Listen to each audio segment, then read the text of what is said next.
समाचार।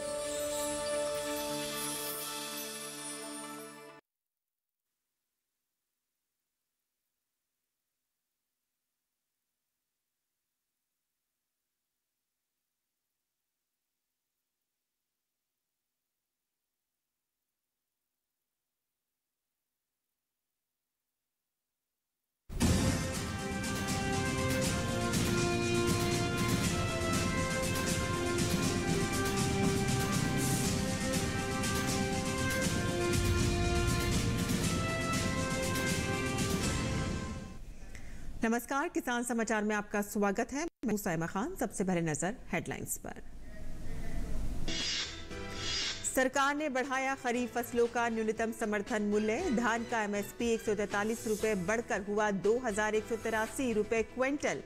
मूंग की दाल 803 रुपए प्रति क्विंटल का इजाफा। प्रधानमंत्री ने बताया किसानों के हित में लगातार फैसले लेने की कड़ी में एक और कदम।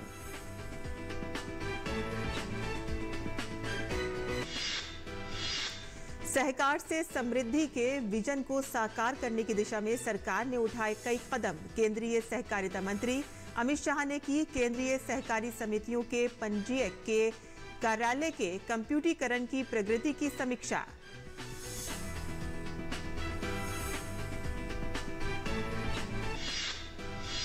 विश्व खाद्य सुरक्षा दिवस के अवसर पर बुधवार को नई दिल्ली में विशेष कार्यक्रम का आयोजन। केंद्रीय स्वास्थ्य मंत्री डॉक्टर मनसुख मांडविया ने राज्य खाद्य सुरक्षा सूचकांक 2023 किया जारी।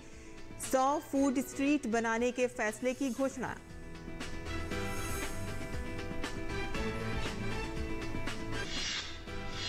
धीमी शुरुआत के साथ केरल में अगले 48 घंटों में मानसून के दस्तक देने की उम्मीद। मौसम वैज्ञानिकों के अनुसार मानसून की तीव्रता को प्रभावित कर रही है चक्रवाती तूफान बिपरजॉय।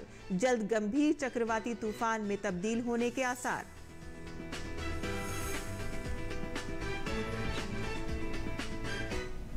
और अब समाचार विस्तार से।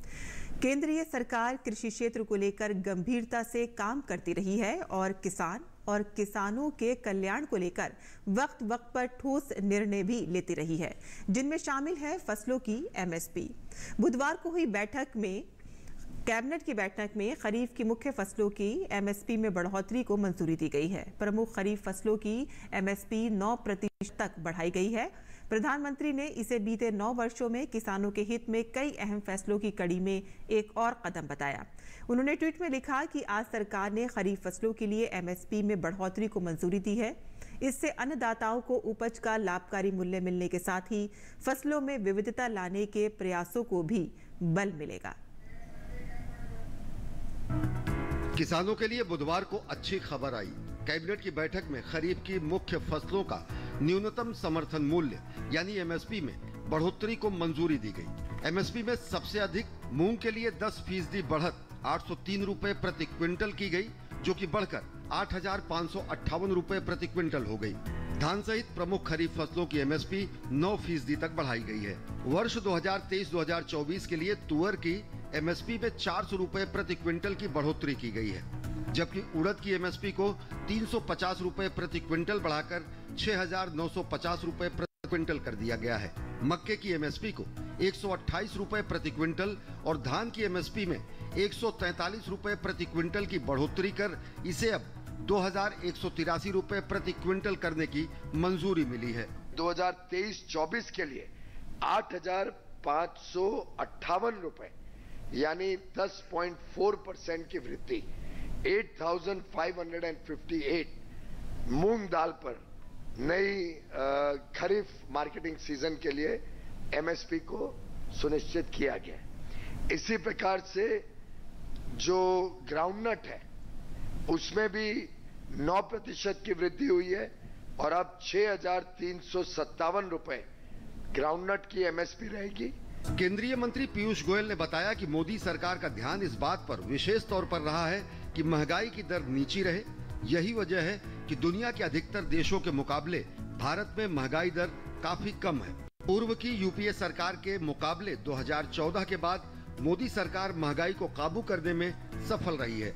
देश में कंजम्पशन बढ़ रहा है, यानी लोगों की आमदनियां भी बढ़ रही है लोगों की desire to produce to consume cereals and higher value products बढ़ रहे हैं, जिसके कारण जो किसान फल सब्जी बनाते हैं, अलग अलग टाइप के प्रोडक्ट्स बनाते हैं, दलहन तिलहन की मैंने वृद्धि बताई, इसके बावजूद हमें इंपोर्ट भी करना पड़ रहा है। ये दर्शाता है कि देश में लोगों की आमदनी भी बढ़ रही है, एक इंक्लूसिव ग्रोथ का भी एक परिचय देता है, और इसी के कारण डिमांड बढ़ रहा है। लेकिन हमारी महंगाई सीरियल्स में भी आज भी विश्व की महंगाई से काफी कम है, और इस पे लगातार हम नजर भी रखे हुए हैं। गौरतलब है कि मोदी सरकार एमएसपी के निर्धारण में लागत का कम से कम 150% किसानों को हासिल हो इस नीति को आगे बढ़ा रही है, जिसके चलते बीते वर्षों में प्रमुख फसलों की एमएसपी में काफी इजाफा हुआ है। इसके साथ ही किसानों की आय सुनिश्चित करने के साथ ही पीडीएस के लिए अनाज की जरूरतों को पूरा करने के लिए खाद्यान्न की रिकॉर्ड खरीद की जा रही है, जिससे 80 करोड़ लोगों को मुफ्त अनाज भी दिया जा रहा है। जाहिर है, जहां ध्यान किसानों की आय बढ़ाने पर है, तो वहीं जोर गरीबों को राहत देने पर भी है। शैलेंद्र मिश्र, डीडी न्यूज, दिल्ली। किसानों के लिए एक बार फिर मोदी सरकार ने खरीफ की फसल में समर्थन मूल्य को बढ़ाया है। सरकार ने रबी की फसल के बाद अब खरीफ की फसल का समर्थन मूल्य बढ़ा दिया है। सरकार ने 2023-24 के लिए खरीफ की फसलों के लिए एमएसपी में वृद्धि को मंजूरी दे दी है। सरकार का यह कदम उत्पादकों की उनकी उपज के लिए लाभकारी मूल्य सुनिश्चित करने और फसल विविधीकरण के लिए प्रोत्साहन करने के लिए है। सरकार के इस फैसले से बांदा के किसान बहुत खुश हैं। किसानों का कहना है कि आगे भी सरकार उनके हित के लिए इसी तरह से कार्य करेगी, जिसकी उन्हें पूरी उम्मीद है। मोदी सरकार ने जो ये पैसे बढ़ाए हैं, जैसे उड़दा है, मूंग है, तिल है, अरहर है, ज्वार है, इस चीज़ों के धान है, बढ़ा दिया है, तो इससे ज़्यादा पैसा मिलने लगे तो जो है किसानों के लिए काफ़ी खुशी है। और पहले जो फसल में बढ़ाया था उसमें भी बहुत खुशी है। सरकार जो है पैसा बढ़ाया है इस फसल में, जैसे धान, मूंग, उड़द, इस तरह की पैसा जो बढ़ाया है तो किसानों के लिए बड़ी राहत का काम किया है। सरकार बहुत अच्छा काम कर रही है, हम सरकार को धन्यवाद देते हैं। माननीय प्रधानमंत्री श्री नरेंद्र मोदी जी ने अभी हाल फिलहाल खरीफ की फसलों पर जो पैसे बढ़ाए हैं, जो खरीदारी में अमाउंट बढ़ाया है, वो किसानों के लिए बहुत हितकर है। और उम्मीद थी जैसे रबी की फसलों का मूल्य बढ़ाया है, वैसे खरीफ की फसलों को भी बढ़ाया, जिससे हम लोगों को अच्छा पैसा मिलेगा, अच्छा जो है लाभ होगा किसानों। इसमें समर्थन मूल्य बढ़ने से खुशी तो है ही है, और भाजपा सरकार निरंतर प्रयास कर रही है किसानों के लिए। अपेक्षा यही करते हैं कि किसानों के लिए सरकार और ज़्यादा से ज़्यादा प्रयास करे। अभी रबी के फसलों में बढ़ाया था, बहुत ही खुशी हुई। आगे भी इसी तरह के प्रयास होते रहे तो और ज़्यादा खुशी होगी।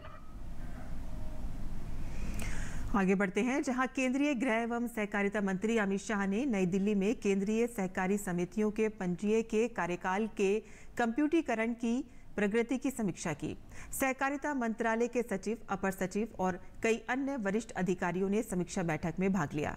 प्रधानमंत्री नरेंद्र मोदी के सहकार से समृद्धि के विजन को साकार करने की दिशा में जुलाई 2021 में गठित सहकारिता मंत्रालय ने अब तक सहकारिता क्षेत्र में ईज ऑफ डूइंग बिजनेस को बढ़ावा देने के लिए कई कदम उठाए हैं। इन कदमों में के अंतर्गत बहु राज्य सहकारी समितियों की सभी गतिविधियों, जिनमें नई समितियों का पंजीकरण भी शामिल है, को सुगम बनाने के लिए एक डिजिटल इकोसिस्टम तैयार करने की दिशा में केंद्रीय सहकारी समितियों के पंजीयक के कार्यालय का कंप्यूटरीकरण किया जा रहा है।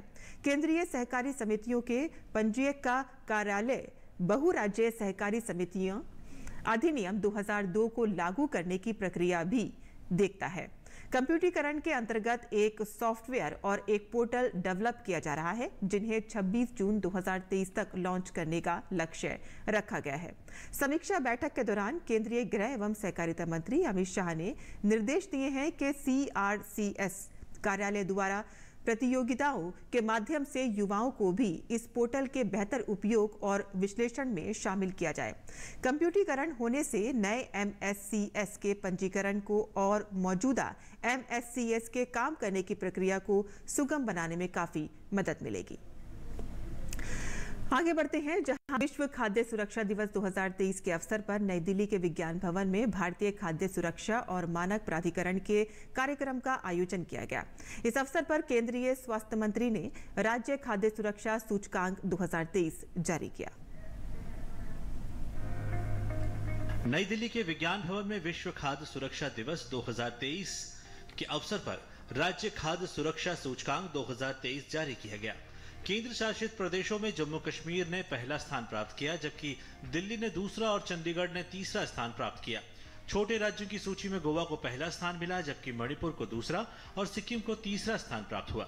बड़े राज्यों की सूची में केरल को पहला स्थान हासिल हुआ, जबकि पंजाब को दूसरा और तमिलनाडु को तीसरा स्थान प्राप्त हुआ। जिलों के बीच चलाई गई ईट राइट चैलेंज प्रतियोगिता को भी आयोजित किया गया था, जिसके विजेताओं को यहां सम्मानित किया गया। इस मौके पर केंद्रीय मंत्री ने FSSAI की जमकर तारीफ की और उनकी जिम्मेदारियों के प्रति भी उन्हें एहसास करवाया। आप देश के हेल्थ के गेटकीपर हैं, देश के स्वास्थ्य के गेटकीपर हैं। आप क्या मानक तय कर रहे हैं, क्या स्टैंडर्ड तय कर रहे हैं, आप कौन सी हाइजेनिक सिस्टम को फॉलो कर रहे हैं, कौन सा क्वालिटी का फूड देश के नागरिकों को मिल रहा है, क्या लेना चाहिए, क्या नहीं लेना चाहिए, ये तय करने की जिम्मेवारी जब आपकी है, तब दोस्तों चैलेंज को हमें स्वीकार करना चाहिए। स्वास्थ्य मंत्रालय 100 फूड स्ट्रीट बनाने पर विचार कर रहा है, ताकि स्वस्थ भोजन का एक मॉडल तैयार किया जा सके। एक बेंचमार्क करना है कि भाई फूड स्ट्रीट कैसे होनी चाहिए, उसमें क्या चीजें मिलनी चाहिए, उसको हाइजेनिक दृष्टि से क्या ख्याल रखना चाहिए, वहां जो बना रहे हैं कुकिंग करने वाले को क्या सेफ्टी रखनी चाहिए, जो पिरोसते हैं उसको क्या सेफ्टी रखनी चाहिए, जो लोग बैठते हैं, यहां से कोई खाने के लिए जाएंगे फूड स्ट्रीट में, बैठते हैं उनको भी क्या ख्याल रखना चाहिए, कैसे बैठना चाहिए, कहां बैठना चाहिए, एक एक स्टैंडर्ड के रूप में लोग देखें और ऊपर लिखा हो फूड स्ट्रीट। गौरतलब है कि बच्चों के बीच में बढ़ती जंक फूड की आदतों के मद्देनजर स्वास्थ्य के प्रति सचेत रहने की आवश्यकता है। इसलिए स्वास्थ्य मंत्रालय FSSAI के जरिए खाद्य उत्पादों का मानकीकरण करने पर विशेष बल देता है। Chandrashekhar, DD news.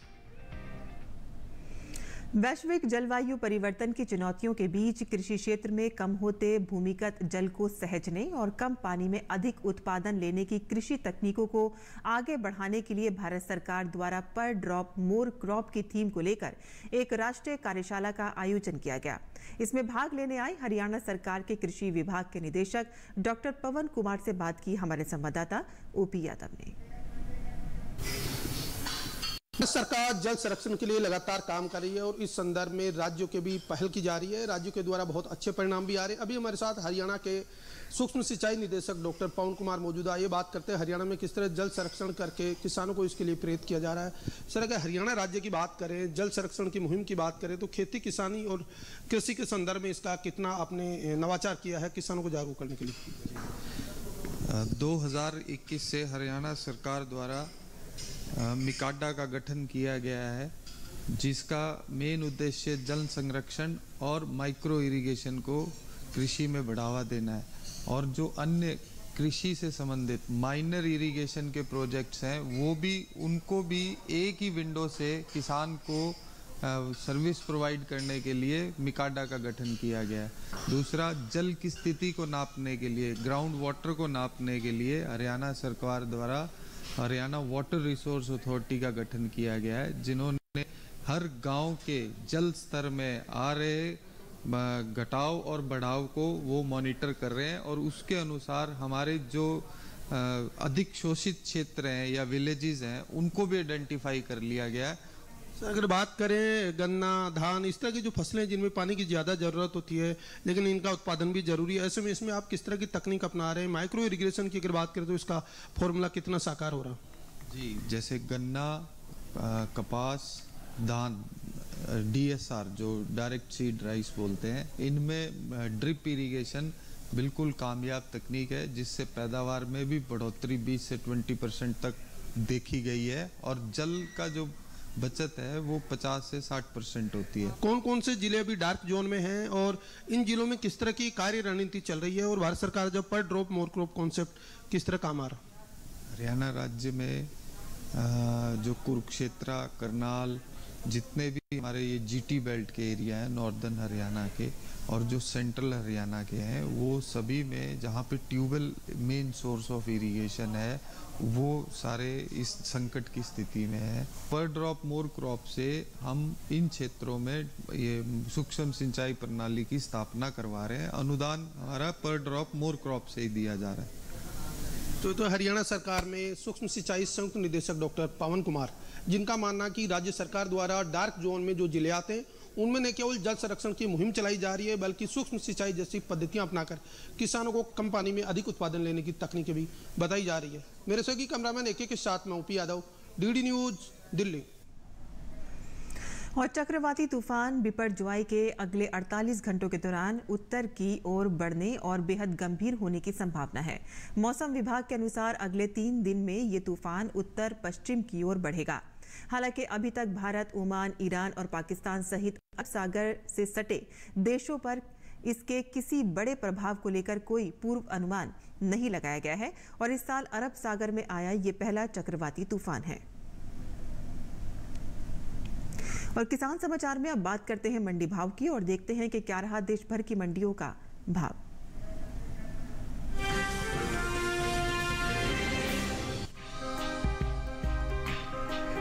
बुधवार को कृषि उपज मंडियों में सरसों के सौदे उठापटक के साथ हुए।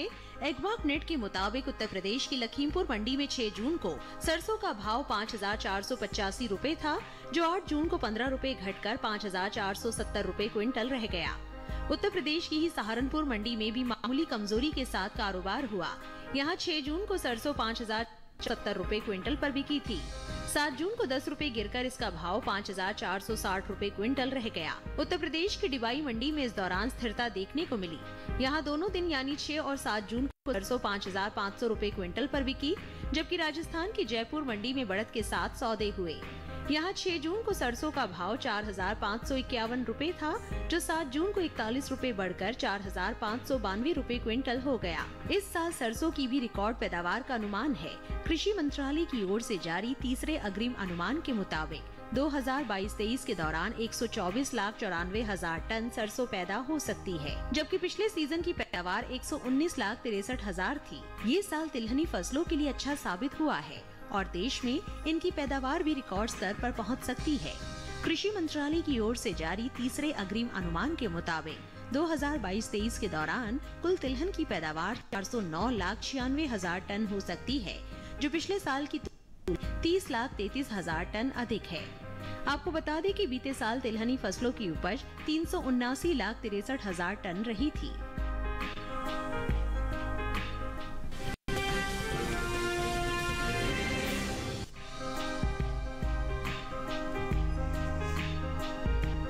कृषि उपज मंडियों में इन दिनों गेहूं की आवक खासी ज्यादा बनी हुई है।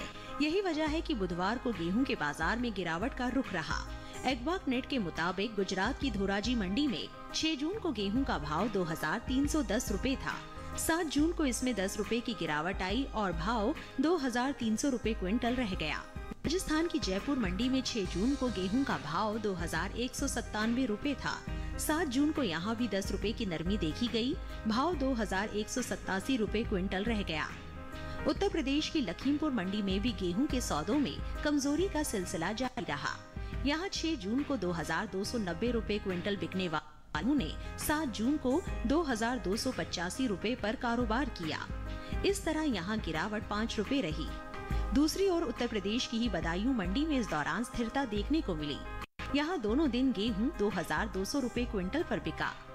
उपज की बात करें तो इस साल देश में घरेलू स्तर पर गेहूं की पैदावार रिकॉर्ड स्तर पर जा सकती है, जिसका असर गेहूं के बाजार भाव पर पड़ता दिख सकता है।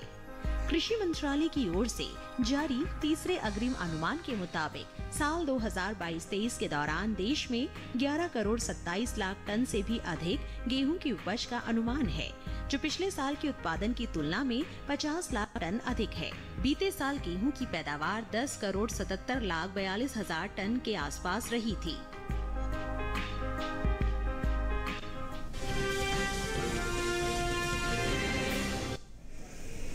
और अब बात करते हैं मौसमी खेती की। किसान इस मौसम में कैसे रखें अपनी खेती का ख्याल, आइए देखते हैं।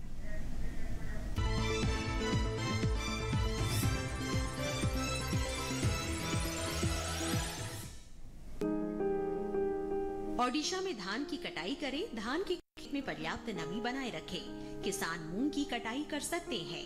यहाँ मूंगफली की खुदाई कर लें, साथ ही मक्के की कटाई करें। इस समय टमाटर के खेत में सिंचाई कर सकते हैं। इसके अलावा बैंगन के खेत में सिंचाई करते रहें। किसान खीरे के खेत में पर्याप्त नमी बनाए रखें। इसी तरह भिंडी में भी जरूरत के अनुसार नमी बनाकर रखें। वहाँ हल्दी की बुआई कर सकते हैं। अभी अदरक की बुआई करने का समय उपयुक्त है। इसके साथ ही किसान लौकी के खेत में पर्याप्त नमी बनाए रखें। पश्चिम बंगाल में धान की नर्सरी तैयार करें। अभी धान में कीट लगने की संभावना है। ऐसे में धान में कीटों से बचाव के लिए कृषि विशेषज्ञों की सलाह से कीटनाशक का छिड़काव करें। यही सोयाबीन की बुआई कर सकते हैं। इस समय सोयाबीन में जरूरी उर्वरक डालें। किसान अदरक की रुपाई कर ले, वहाँ मक्के की कटाई कर सकते हैं। पश्चिम बंगाल में मूंगफली में कीट लगने की आशंका है। ऐसे में मूंगफली में कीटों से बचाव के लिए कृषि विशेषज्ञों की सलाह से कीटनाशक छिड़कें। पश्चिम बंगाल में टमाटर में कीटों से बचाव के लिए कृषि विशेषज्ञों की सलाह से कीटनाशक का प्रयोग करें।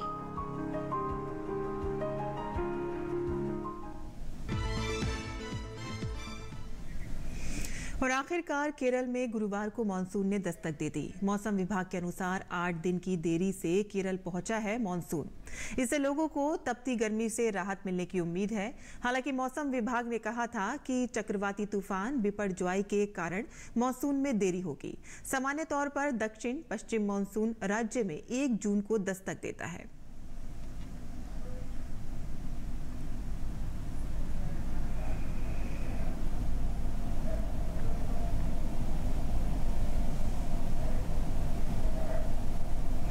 और किसान समाचार में अब वक्त है हमारे खास सेगमेंट खास खबर का। जानते हैं कुछ और खबरें। रिजर्व बैंक ऑफ इंडिया की मौद्रिक नीति समिति ने उम्मीदों के मुताबिक लगातार दूसरी द्विमासिक बैठक में नीतिगत दरों में किसी तरह का बदलाव नहीं किया है। रेपो रेट को 6.5% पर बनाए रखने का निर्णय किया गया है। उत्तर प्रदेश के मुख्यमंत्री योगी आदित्यनाथ ने king George medical university trauma centre का दौरा किया और लखनऊ के कोर्ट परिसर में बुधवार को हुई फायरिंग में घायल पीड़ितों से मुलाकात कर उनका हालचाल जाना। लखनऊ में कोर्ट परिसर में कल मारे गए गैंगस्टर संजीव महेश्वरी जीवा की पत्नी पायल महेश्वरी ने सुप्रीम कोर्ट का दरवाजा खटखटाया है। पायल महेश्वरी ने खुद की जान को खतरा बताते हुए मांग की है कि उसे गिरफ्तार नहीं किया जाए। उत्तर प्रदेश में मारे गए गैंगस्टर अतीक अहमद से प्रयागराज के लूकरगंज में खाली कराई गई जमीन पर गरीबों के लिए मकान बनवाए जा रहे हैं और जल्द ही मुख्यमंत्री इनका आवंटन करेंगे। आबकारी नीति मामले में राघव मगुंटा की दिल्ली हाई कोर्ट से मिली अंतरिम जमानत के खिलाफ ईडी ने सुप्रीम कोर्ट का रुख किया है। सुप्रीम कोर्ट शुक्रवार को ईडी की अर्जी पर सुनवाई करेगा। जम्मू कश्मीर के उपराज्यपाल मनोज सिन्हा ने श्री वेंकटेश्वर स्वामी मंदिर का उद्घाटन किया। ये मंदिर भगवान विष्णु के एक रूप वेंकटेश्वर को समर्पित है। केंद्रीय कौशल विकास एवं उद्यमिता राज्य मंत्री राजीव चंद्रशेखर ने अगरतला के चारीपाड़ा में अंतर्राष्ट्रीय रेलवे स्टेशन का दौरा किया और निर्माण कार्यों की प्रगति की समीक्षा की। भारत दौरे पर आए जर्मनी के रक्षा मंत्री बोरिस पिस्टोरियस ने जर्मनी के उद्योग जगत की प्रमुख हस्तियों के साथ Mazagon dock shipbuilders limited का दौरा किया। पंजाब में पाकिस्तान से सटी सीमा से लगातार ड्रोन घुसपैठ की खबरें आ रही हैं। बुधवार को अमृतसर में एक संयुक्त तलाशी अभियान में बीएसएफ के जवानों और पंजाब पुलिस ने एक पाकिस्तानी ड्रोन बरामद किया है। विश्व महासागर दिवस पर चेन्नई में केंद्रीय मंत्री किरेन रिजिजू ने समुद्र तट पर सफाई कार्यक्रम में भाग लिया। इस साल विश्व महासागर दिवस की थीम प्लैनेट ओशियन टाइड्स और चेंजिंग है। और आखिर में हेडलाइंस पर एक बार फिर से नजर डाल लेते हैं। सरकार ने बढ़ाया खरीफ फसलों का न्यूनतम समर्थन मूल्य। धान का एमएसपी 143 रुपए बढ़कर हुआ 2183 रुपए क्विंटल। मूंग दाल में 803 प्रति क्विंटल का इजाफा। प्रधानमंत्री ने बताया किसानों के हित में लगातार फैसले लेने की कड़ी में एक और कदम।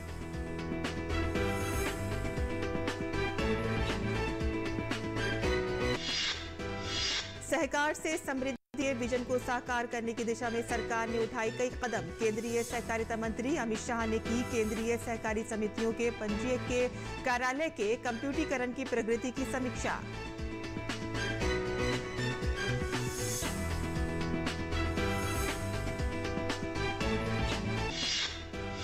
विश्व खाद्य सुरक्षा दिवस के अवसर पर बुधवार को नई दिल्ली में विशेष कार्यक्रम का आयोजन। केंद्रीय स्वास्थ्य मंत्री डॉक्टर मनसुख मांडविया ने राज्य खाद्य सुरक्षा सूचकांक 2023 किया जारी। 100 फूड स्ट्रीट बनाने के फैसले की घोषणा।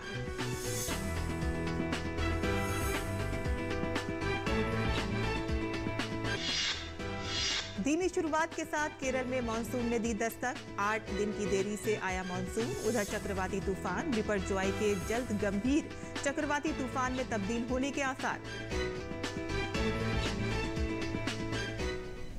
किसान समाचार में आज के लिए बस इतना ही। अनुमति दें। नमस्कार।